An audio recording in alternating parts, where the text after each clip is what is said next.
सोनपेठ तालुक्यातील डिगोळ देशमुख या गावामध्ये सध्या आजपासून अखंड हरिनाम सप्ताह सुरू आहे आणि त्यानिमित्त या ठिकाणी श्री गुरुचरित्रपर कथा देखील या ठिकाणी सध्या सुरू आहे।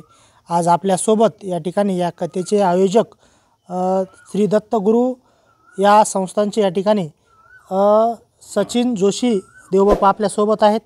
देवबापा, काय सांगायचे या ठिकाणी आपण कथा सुरू केलेली आहे, निश्चितच हे चौथं पुष्प आहे, काय संकल्पना आहे, कशा पद्धतीने ही कथा आणि सप्ताहाचं अखंड हरिनाम सप्ताहाचं आपण आयोजन केलेलं आहे? तर गेल्या 4 वर्षापूर्वी या ठिकाणी आपण ज्या वास्तूवरती उभे आहोत, बसलेलो आहोत, तर गुरुर ब्रह्मा गुरुर विष्णू गुरुर्देव महेश्वरा गुरु साक्षात परब्रह्म तस्मै श्री गुरुवे नमः या अनुषंगाने सेवेलागी सेवक झालो। सत्यसंकल्पाचा दाता नारायण आणि सहज योगानं हे मंदिर या ठिकाणी निर्माण झालेलं आहे। त्या मंदिराची आख्यायिका अशी आहे की वडिलोपार्जित जागा पूर्वी वडिलांच्या कार्यकाळामध्ये विकल्या गेली होती। ती जागा परत 6-7 जणांकडनं या ठिकाणी परत आपल्याला ही वास्तू प्राप्त झाली। दिगंबर दिवान या नावाच्या व्यक्तीला आपण ही जागा विकली होती, त्यानंतर ही जागा परत प्राप्त झाली आणि या ठिकाणी भागवत कथेचं आयोजन आम्ही केलं आणि त्यावेळी या ठिकाणी आई कुलस्वामिनी जगदंबा देवीचं हे डिगोळ म्हणून ओळखलं जातं।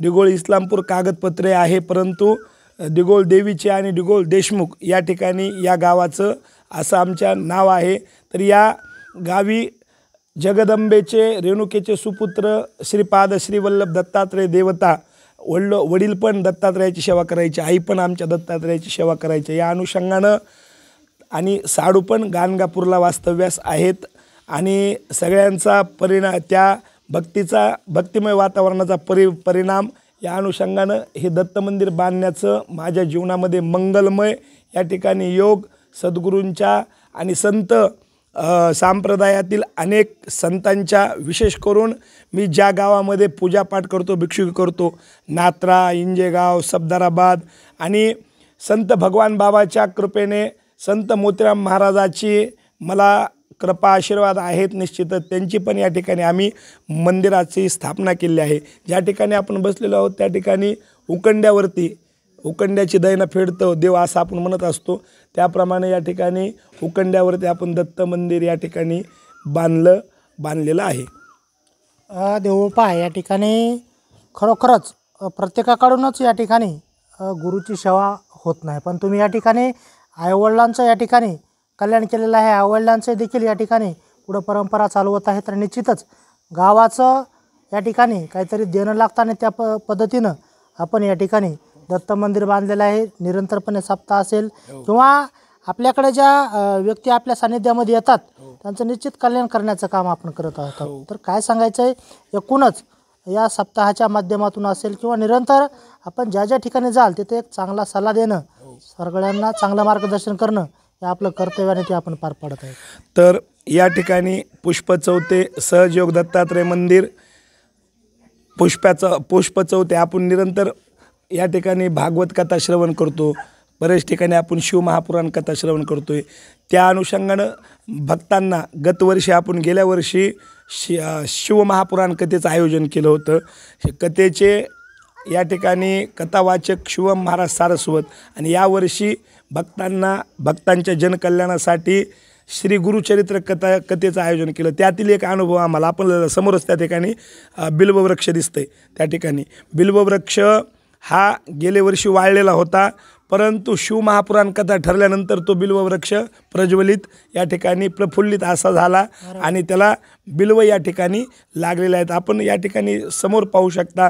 आणि नव्हे तर अयोध्या राम मंदिराच्या कार्यामध्ये ज्यांचा विशेष करून सहभाग आहे हे स्वामीजी या ठिकाणी येऊन गेले, द्रविड गुरुजी येऊन गेले आणि अनेक भक्तांना, काही आमच्या गावातील 2-3 संततीविषयक प्रश्न होते, तर ते प्रश्नही या ठिकाणी या दत्त संप्रदायाच्या या सेवेमुळं मार्गी लागलेले आहेत। ज्या सुखाकारणे देव वेडावाला आणि वैकुंठ सोडणी संत सदनी राहिला, संताचं आणि देवाचं या ठिकाणी मिलन या ठिकाणी झालेलं आहे। आज या ठिकाणी सप्ताहाची या ठिकाणी 28 एप्रिल 2024 आज सुरुवात झालेली आहे, प्रारंभ झालेला आहे आणि 3 तारखेपर्यंत हा सप्ताह चालणार आहे. तर भाविक भक्तांना काय आवाहन करायचं आहे? तर भाविक भक्तांनी जास्तीत जास्त संख्येने या ज्ञानयज्ञामध्ये, अखंड हरिनाम सप्ताहामध्ये माझे यजमानाचं या ठिकाणी सहकार्य निश्चितच सर्व यजमानांचा असेल, गावातील गावकऱ्यांचा असेल, निश्चितच सहभाग आहे. विशेष करून आमचे नागनाथ दादा शिंगाडे असतील, वसंतराव गायकवाड आमचे बापू त्यांना आम्ही म्हणतो, आणि विशेष करून साऊंड सिस्टीमवाले आपले जबरभाई. तर या ठिकाणी गावकऱ्यांनी या कार्याला जास्तीत जास्त, आपण रोज दगदगीच्या जीवनामध्ये असतो, परंतु शांतता कुठं शोधायची, तर या भगवंताच्या पायापाशी आल्यानंतर आपल्याला शांतता लाभते. तर या ज्ञानयज्ञामध्ये सहभागी बाहेरगावूनही आपण जास्तीत जास्त संख्येने या ठिकाणी सहभागी व्हावं. जो काय आपला संकल्प असेल तो दत्तचरणी मांडावा आणि एका वर्षामध्ये अनुभूती घ्यावी, असं या ठिकाणी या प्रसंगी मी सर्व जनतेला आवाहन करू इच्छितो. आणि विशेष करून आत्ता सध्याचे आमचे पाथरी विधानसभेचे आमदार राजेशदादा विटेकर यांच्यासाठी मी संकल्प बोलला आणि तो पूर्तीच गेला. या ठिकाणी आपण आज उन्हामध्ये आपण आहोत, तर या ठिकाणी दादांनी आम्हाला सभामंडप देण्याचं कबूल केलेलं आहे. असं या ठिकाणी अनेक अनुभूती, आणि विशेष करून आता मेघनाताई बोर्डीकर आपल्या राज्याच्या मंत्री यांनी शिखर या ठिकाणी आपल्या दत्त मंदिराला देण्याचं आवाहन या ठिकाणी त्यांनी सुद्धा केलेलं आहे. आणि तसं सर्व भाविक भक्तांनी जास्तीत जास्त संख्येने उपस्थित राहावं, असं या ठिकाणी मी या प्रसंगी मनोगत व्यक्त करतो. कॅमेरामन दत्तासह श्रीमंत Khandekar, news Maharashtra one channel.